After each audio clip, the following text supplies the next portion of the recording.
Ele buscou a grandeza em tudo o que fez. Ele conquistou o mundo conhecido em poucos anos e era visto mais como Deus do que homem. E quando ele morreu, deixou para trás impérios em guerra, uma base comum de cultura grega e uma memória que nos fascina até hoje.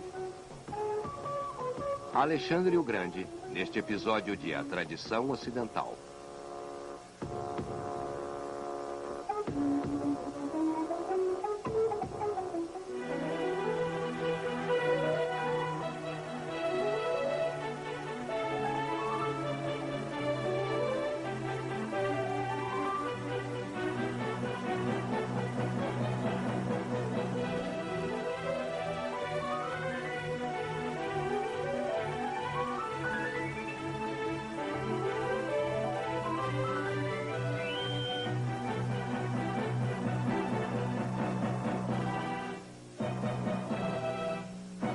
E agora o professor da Universidade da Califórnia, Eugene Weber, em sua jornada através da história da civilização ocidental.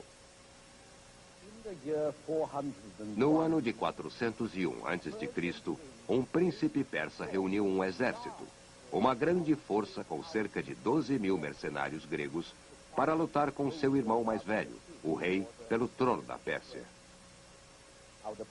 O príncipe foi morto na primeira grande batalha. E embora seus mercenários tivessem derrotado o grande exército persa, os gregos viram-se no meio da Pérsia, próximos da Babilônia, sem amigos e sem qualquer líder. Eles tiveram que marchar por 1.500 quilômetros até o Mar Negro e dali mais 800 quilômetros até Bizâncio, através de terras inóspitas, e lutando o tempo todo. Mas conseguiram. E esta longa marcha épica convenceu tanto os gregos como os outros povos de que a formação de falange dos mercenários, esta compacta formação de infantaria, esta falange era invencível. Eles acreditavam que se a infantaria grega tivesse um bom apoio de cavalaria, nenhum exército na terra poderia vencê-los, uma predição que foi tão precisa quanto parecia eficaz.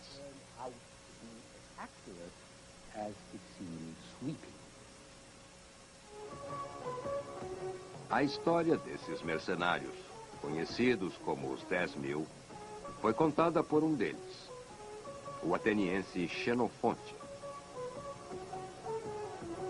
E quando ele morreu em 355 a.C., um novo poder estava surgindo no mundo antigo, que confirmaria a inspiração da famosa Marcha dos 10.000. O poder da Macedônia. Os macedônios, na verdade, eram gregos, mas os gregos não os consideravam como tais, assim como os escoceses do século XVI não seriam considerados ingleses. Estas são ruínas macedônias. No quinto século a.C., a Macedônia ainda era um país selvagem, com um sistema feudal de tribos e clãs rurais. Uma monarquia hereditária tinha poderes religiosos e militares sobre a terra e seu povo, pelo menos em teoria. Isto é o que resta do Palácio Real. Embora a Casa Real e os nobres da Macedônia sentissem atração pela cultura grega e fossem helenizados, a região continuou atrasada até meados do quarto século a.C., quando o rei macedônio Filipe dominou os poderosos locais. Ele conseguiu isso ordenando o recrutamento de todos os homens livres, fazendo-os servir no exército sob as ordens de seus oficiais. Filipe copiou os métodos militares dos gregos, mas aprimorou-os, combinando a falange com a infantaria ligeira. E, mais importante, com a cavalaria pesada que os 10.000 não tiveram. Os macedônios podiam montar grandes forças de cavalaria, porque seu país tinha grandes planícies, onde os nobres cavalgavam desde a infância.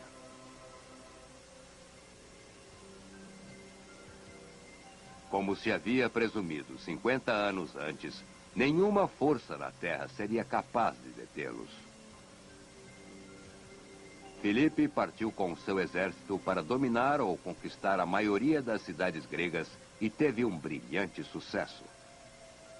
Não só porque ele tinha forças superiores altamente integradas e leais, mas também porque as polis gregas estavam divididas, ainda mais do que antes.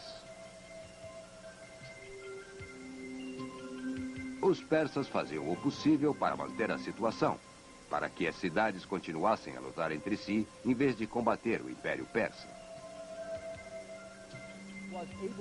Filipe conseguiu vencer as polis gregas facilmente, mas a única coisa que poderia fazê-las unidas sob seu comando seria apelar a todos, não como atenienses ou coríntios, mas sim como helenos. Como Filipe sabia bem, ser um grego nessa época era ser um homem livre, em contraste com os bárbaros súditos de um déspota como eram os persas. Era ter orgulho de Salamina e Plateia, grandes vitórias sobre os persas. Mais importante, era aspirar por uma grande vingança contra o invasor do passado, os mesmos persas que ainda dominavam as cidades gregas no Oriente Médio.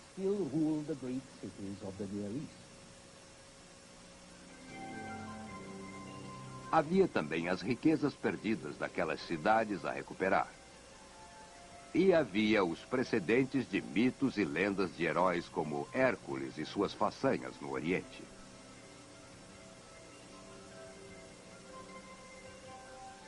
Na verdade, quando o filho de Filipe, Alexandre o Grande, penetrou a Ásia em 334 a.C., ele fez um pequeno desvio até o local da antiga Troia para convencer seus súditos de que um novo Aquiles, o próprio Alexandre, estava armando-se para a tradicional luta entre Grécia e Ásia. E assim, desde o início do quarto século a.C., já havia a crescente ideia entre os gregos de uma guerra de retaliação contra os persas. Uma guerra de conquista na Ásia, que apaziguaria os conflitos internos, direcionando a violência e energia dos gregos para longe de sua nação. Tal guerra também abriria novos caminhos para a expansão comercial e colonização. Por enquanto, os gregos estavam barrados no Ocidente pelo poder de Cartago e encontravam resistência local em suas colônias na Itália. Na verdade, o mundo colonial grego não havia crescido desde os séculos 7 e 6 a.C., mas precisava crescer porque as constantes guerras afetavam a economia e especialmente a agricultura, e não podia atender nem mesmo uma população estagnada. Então a Grécia exportou parte de seu superávit populacional, artesãos como os ferreiros, os jovens e aventureiros, artistas, acadêmicos, engenheiros e mercadores. Mas eles não fundaram novas cidades, nem acharam uma resposta ao problema de excesso de população, exceto pela guerra.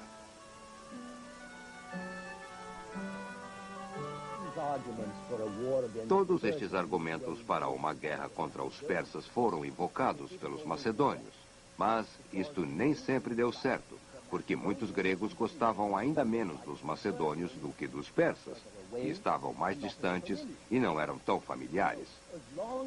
Mas contanto que Filipe e seu filho Alexandre se proclamassem campeões do helenismo, se não obtivessem o apoio das cidades, pelo menos poderiam mantê-las neutras.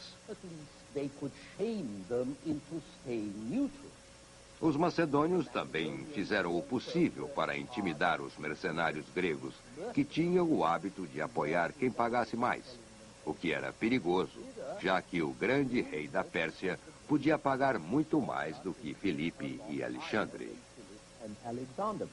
Mas os mercenários entenderam rapidamente a mensagem quando foram declarados traidores da causa nacional e helênica e foram massacrados ou enviados às minas como escravos, o que era muito pior do que morrer. E assim, Uma guerra para conquistar o Império Persa na Ásia tornou-se o grande objetivo.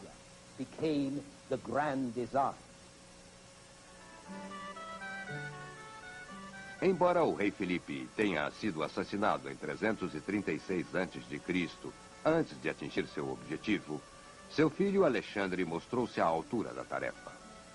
Alexandre, com 20 anos quando sucedeu seu pai, era um pupilo de Aristóteles. Ele havia lido Xenofonte e sabia o que poderia ser feito e o que venceria na Ásia. Assim, em 334 a.C., ele liderou as forças gregas e macedônias através do Helesponto, na Ásia Menor. A seguir, ele derrubou o Império Persa, conquistou todas as terras da Líbia ao Afeganistão. Ele criou um império greco-macedônio que propagaria os gregos e o helenismo em todo o Oriente, e fez tudo isso em 11 anos. Após o que, ele morreu de uma febre na Babilônia, com a idade de 32 ou 33.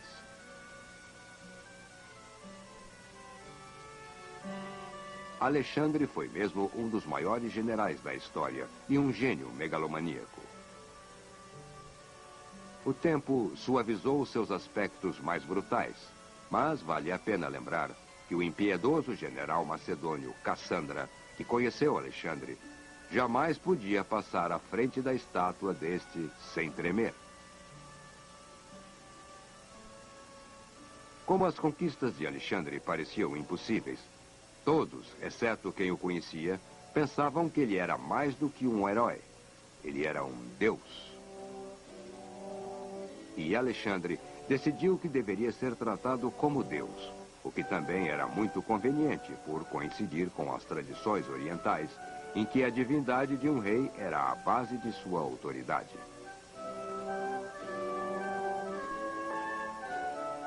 Uma das heranças deixadas por Alexandre à história seria a lembrança de sua ambição megalomaníaca e o culto que surgiu à sua volta. Isso eventualmente serviria de inspiração a ambições e homens que queriam igualar seus feitos. Homens como Júlio César e Napoleão. Outro aspecto deste homem extraordinário era sua forma de comportar-se como um rei filósofo, o tipo que Platão descreveu e que Aristóteles pode tê-lo treinado para ser. Alexandre sempre incluía filósofos e cientistas em suas expedições para observar e registrar tudo o que fosse possível. E ele buscou a grandeza em tudo o que fez.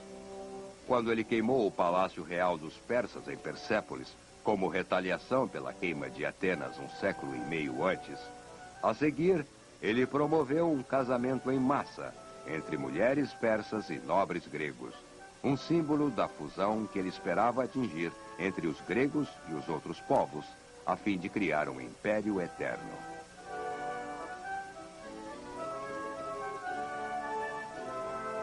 Mas a realidade não poderia ser distorcida pelo sonho de Alexandre. Os mundos que suas conquistas reuniram eram distintos demais, e quando ele morreu, a divisão ocorreu. Estes novos impérios e a cultura que representavam não eram gregos ou asiáticos, mas sim um pouco de ambos, e por isso não são descritos como helênicos ou puramente gregos, mas como helenísticos.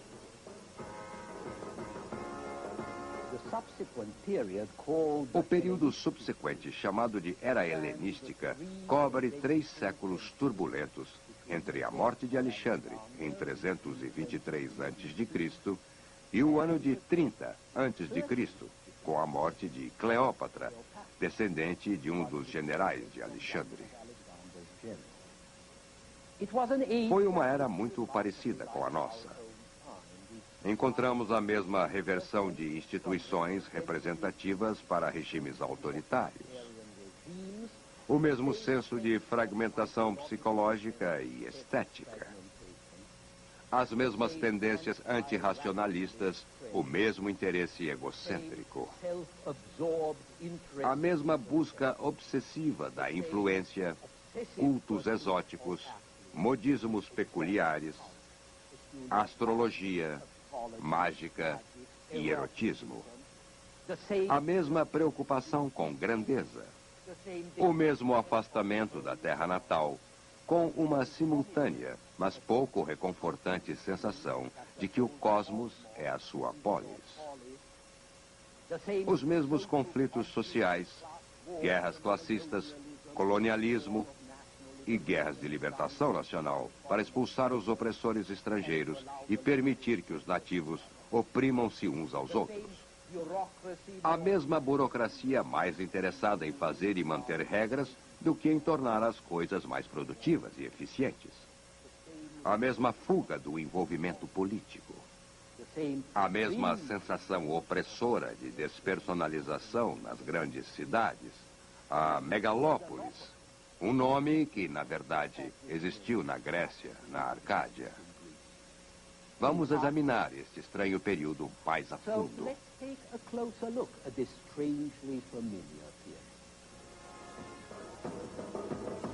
Os estados em que os generais de Alexandre fundaram a era helenística, como o Ptolomaico no Egito ou dos Seleucidas na Babilônia, eram estados com monarquias tradicionais, altamente controladas e burocráticas.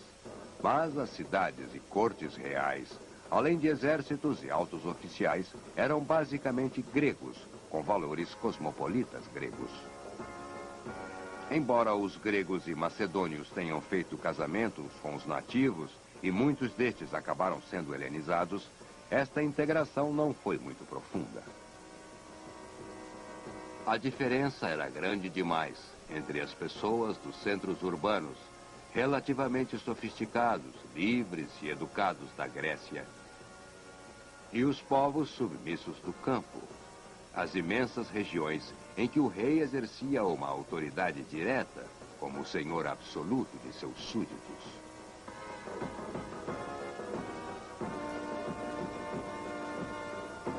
Os gregos hesitavam em aceitar a autoridade de monarcas que demandavam uma idolatria ao estilo oriental e não acreditavam em sua divindade ou infalibilidade. Em vez disso, os gregos continuaram a afirmar que a lei e as instituições eram produtos da razão, não de uma revelação divina. Assim, não houve uma real síntese cultural na era helenística. Como podemos ver neste afresco romano, a Síria à direita contemplando a Macedônia. As duas culturas permaneceram em mútua suspeita e desdém, embora vivessem lado a lado.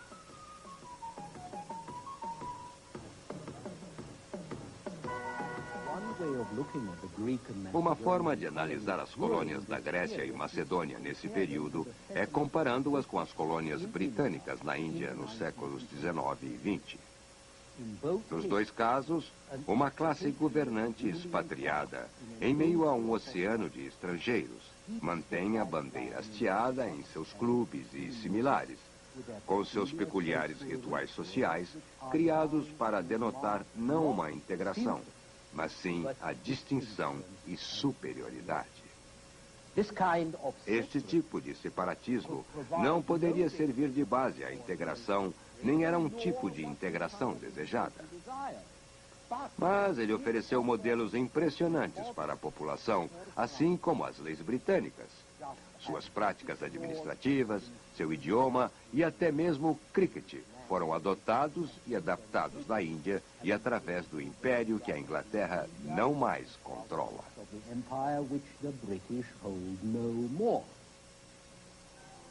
Mesmo sem a integração destas cidades gregas e macedônias na era helenística, elas seriam veículos de helenização, espalhando a cultura, instituições, ideias, estilos e idioma da Grécia, ao ponto de chegar à Índia e Afeganistão.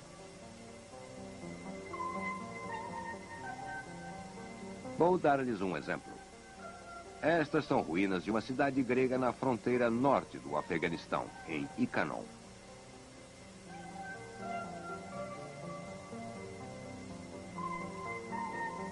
Sabemos que os homens que fundaram a cidade provavelmente vieram da Tessália, na Grécia Central.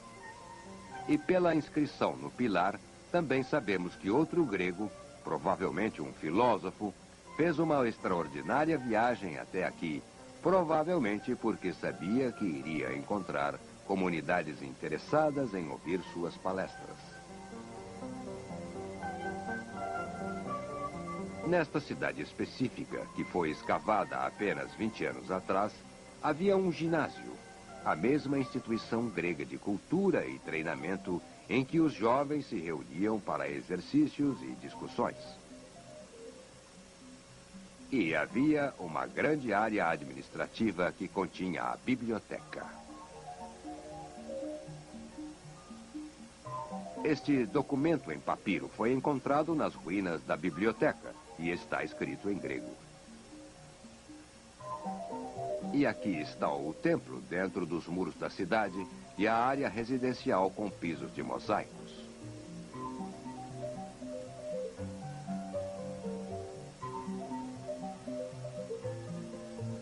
E todas as coisas típicas de uma cidade grega. E estas instituições e tradições gregas mantiveram sua força aqui no fim do mundo até que a cidade fosse destruída por nômades das estepes no final do século II. Foi assim que os gregos exportaram sua cultura urbana em todo o mundo helenístico, um mundo que se tornou maior e mais interligado do que antes.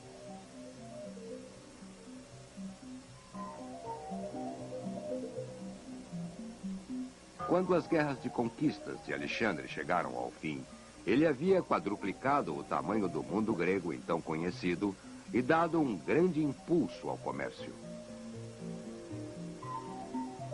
A maior parte do comércio terrestre seguia em caravanas sobre a terra batida pelos cascos de animais de carga.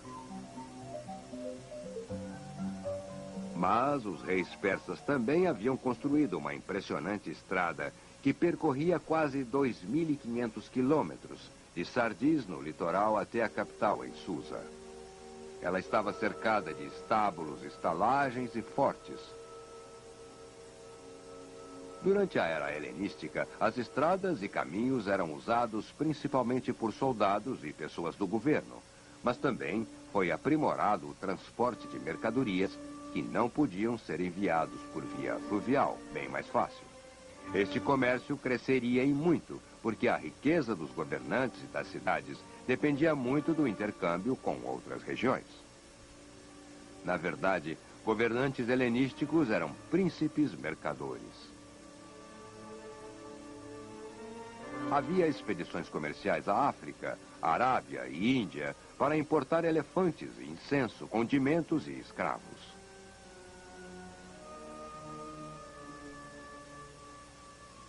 O tamanho dos navios mercantes também cresceu. Siracusa, na Sicília, chegou a lançar um navio com capacidade para 4.500 toneladas. E a circulação de dinheiro também cresceu. Esta é uma moeda de prata da Fenícia e esta é de Siracusa.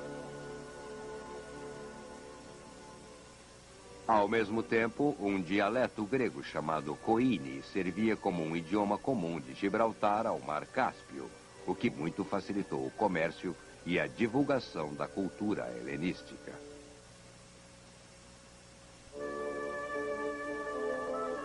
Um intelectual grego como este médico podia sentir-se igualmente em casa em Alexandria, no Egito, ou em Siracusa, na Sicília. Atores tinham associações internacionais com sedes em todas as cidades importantes, como a Associação de Artistas Dionisíacos. Atletas registravam-se na Associação Internacional de Boxe. E se você quisesse adorar deusas como Ísis, encontraria seus templos em qualquer lugar. E assim, nos 200 anos antes do nascimento de Cristo, as ideias, modas e mercadorias espalharam-se com incrível rapidez.